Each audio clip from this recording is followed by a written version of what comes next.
Imagine walking through Oslo in the autumn of 1940. Nazi soldiers are on every corner. The king has fled to England. The flag of Norway is banned. You cannot fly it, you cannot wear it, you cannot display it anywhere. And a university student passes you on the street with something small and silver pinned to his lapel. A paperclip.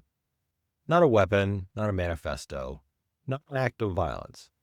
Just a bent piece of steel wire, the kind you have in your desk drawer right now. But at that moment, in occupied Norway, that paperclip meant, I am not with them, I am with you. We are bound together.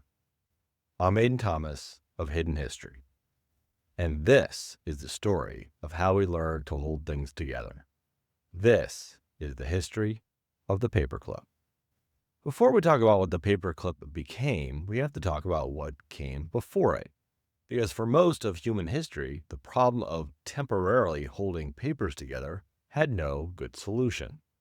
And it was a real problem. By the mid-19th century, offices were drowning in paper. Governments, law firms, insurance companies, shipping merchants, they all produced mountains of correspondence, contracts, invoices, and records. And all of it was loose, every single sheet. So what did they use? Straight pins, the kind you use for sewing. Clerks would push them through the corner of a stack of papers and pin the whole thing down. That worked, technically. But straight pins rusted. They left holes. They tore the paper when you pulled them out. And they stabbed people, constantly. Archives from the period are full of documents with rust-colored pinholes and small bloodstains from pricked fingers. Some offices use ribbon, threading it through slits cut into the paper, tying documents together like a corset. Others used sealing wax to glue pages at the corner. One method involved folding the corner of every page over itself and creasing it down, which worked for about 10 minutes before the paper unfolded itself. None of these were good solutions. All of them were slow, and every clerk in every office in the world knew there had to be a better way. The race to solve this problem produced some genuinely strange ideas. In 1846, an intellectual named Herbert Spencer, the same Herbert Spencer who coined the phrase survival of the fittest, registered something he called a binding pin. By his own account, it was about 15 centimeters long when unfolded and looked less like a paperclip and more like a modern cotter pin, the kind of thing you'd use to hold a wheel on an axle. It was sold commercially for about a year. It did not survive. In 1867, an American named Samuel B. Fay received the first United States patent for a bent wire paperclip. However, Fay's clip wasn't designed for paper at all. It was designed to attach paper tickets to fabric, like price tags on clothing. The patent mentioned you could use it to hold papers together, but that was almost an afterthought. Fay was solving a garment industry problem, not an office problem. He just happened to bend wire into a shape that almost worked for both. Then in 1877, Earlman Wright patented another clip specifically for fastening together loose leaves of paper, documents, periodicals, newspapers, etc.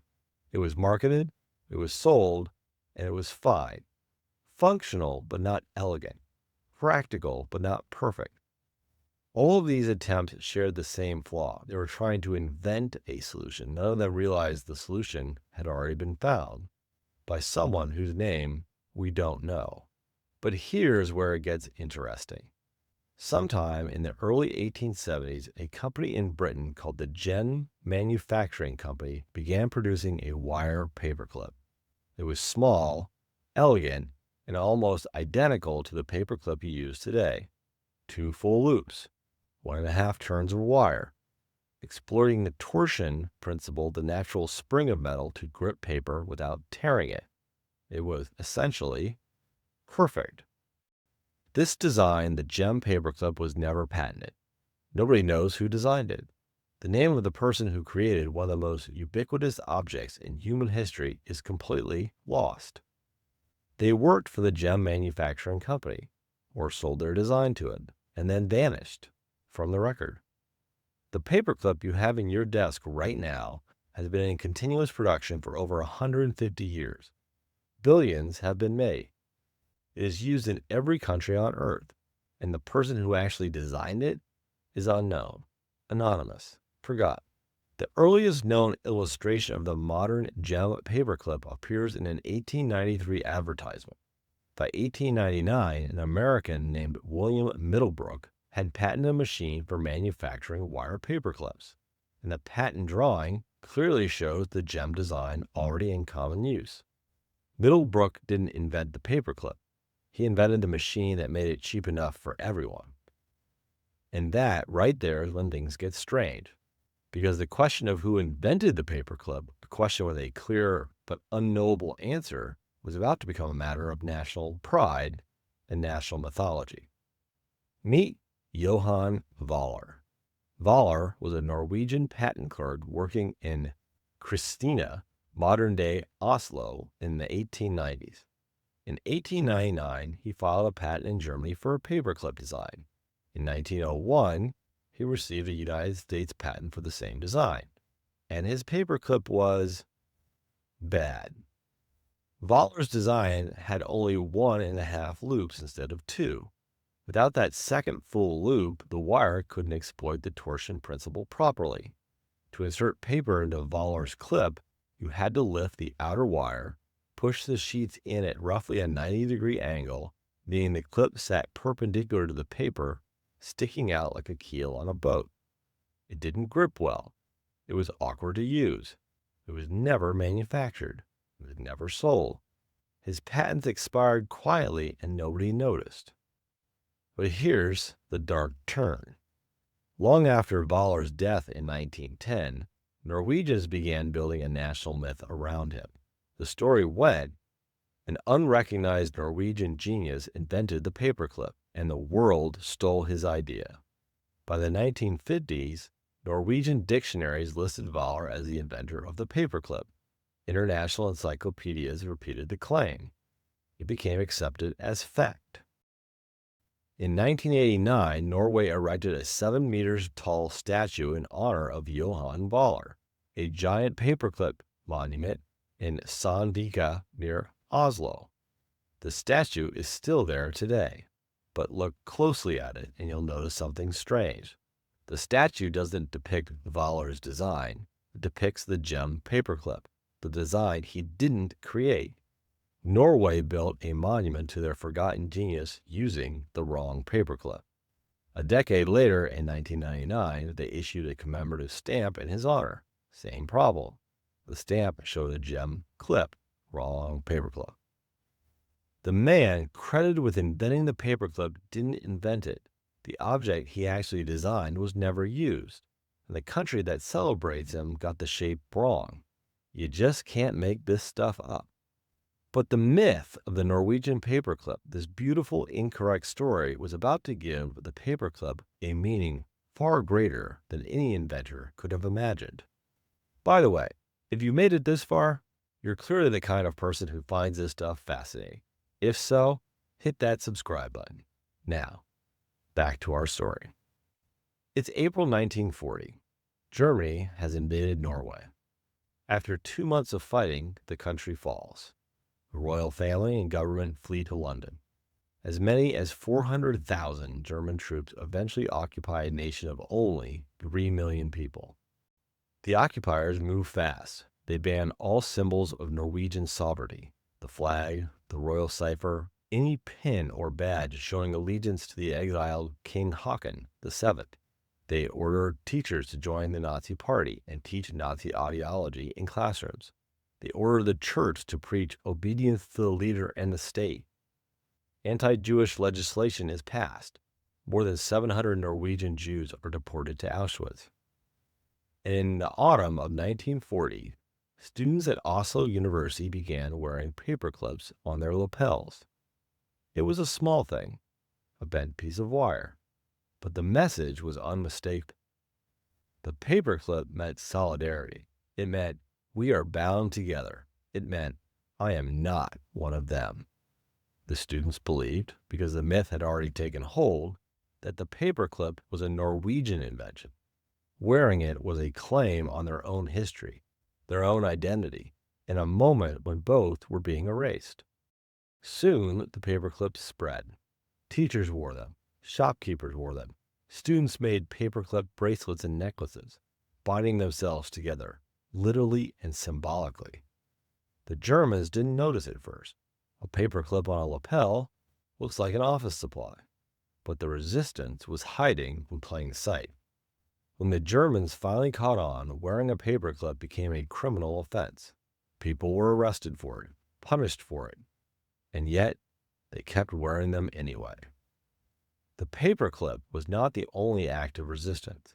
Around 12,000 teachers refused to teach Nazi ideology, and about 1,000 of them were deported to prison camps in the frozen north. Every single bishop in Norway resigned, along with roughly 90% of the clergy. Norwegians refused to speak German to occupying soldiers. They pointed Germans in the wrong direction when asked for directions. They refused to sit beside soldiers on public transportation, which so enraged the occupiers that they made it illegal to stand on a bus if there were empty seats. And as for the Norwegian Jews, while more than 700 were shipped to Auschwitz, around 900 others were smuggled to safety in neutral Sweden by the resistance. The paperclip, this tiny symbol of unity, was part of a movement that saved lives. The paperclip became a symbol of Norwegian resistance, partly because people believed it was invented by a Norwegian. That belief was wrong. Vaaler didn't invent the gem clip. His design was worse and was never used. The myth was factually incorrect. But the power of the symbol didn't depend on the truth of its origin. We are bound together. That was the message. It didn't matter whether a Norwegian invented the paperclip. What mattered was that the Norwegians chose to believe it, and that choice gave them strength.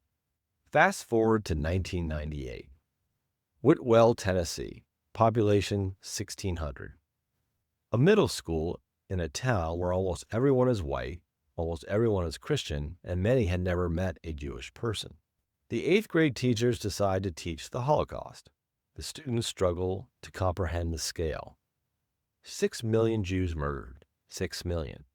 The number is too large to feel real. So the students ask a question. What does 6 million look like? What can we collect 6 million of to actually see the number? Someone suggests paperclips. They had learned that Norwegians wore paperclips during the war as a symbol of resistance against the Nazis. And a paperclip is small, cheap, something you can hold in your hand. They start collecting. They write letters to celebrities, politicians, businesses. They set up collection boxes. And the paperclips start arriving, and arriving, and arriving. The project extends over several years. Paperclips come from all over the world, with letters, with stories, with the names of Holocaust victims attached. Each paperclip representing a life, a person, a story erased. By the time they're done, the students of Whitwell Middle School have collected not 6 million paperclips, but more than 30 million. An authentic German rail car, kind used to transport prisoners to the camps, is brought across the Atlantic and installed at the school. Inside, the paperclips fill the space. A physical representation of loss that you can walk through and feel. The Children's Holocaust Memorial still stands at Whitwell Middle School today. A 2004 documentary called Paperclips captured the story. And every year, thousands of visitors walk through that rail car and understand in a way they couldn't from a textbook what 6 million means. The paperclip, a perfect design with no known inventor, a symbol of resistance built on a myth, and a memorial that makes the unimaginable visible. The paperclip has been in your life since before you can remember. You probably don't think about it. You probably don't wonder where it came from or who made it or what it means. That's the fate of every everyday object to disappear into the background of your life. But the paperclip, this anonymous, unpatented, uncredited loop of wire, has held together more than paper. It held together a nation under occupation. It held together the memory of 6 million people who should never be forgotten. It wasn't the patent that made the paperclip immortal. It was the people who gave it meaning. That was a good one. It ends our trilogy on paper, pencil, and paperclip.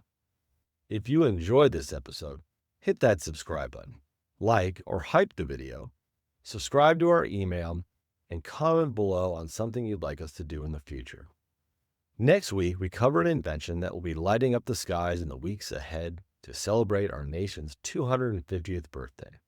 Next week, we are covering the hidden history of fireworks. Now, take a look around. History is everywhere.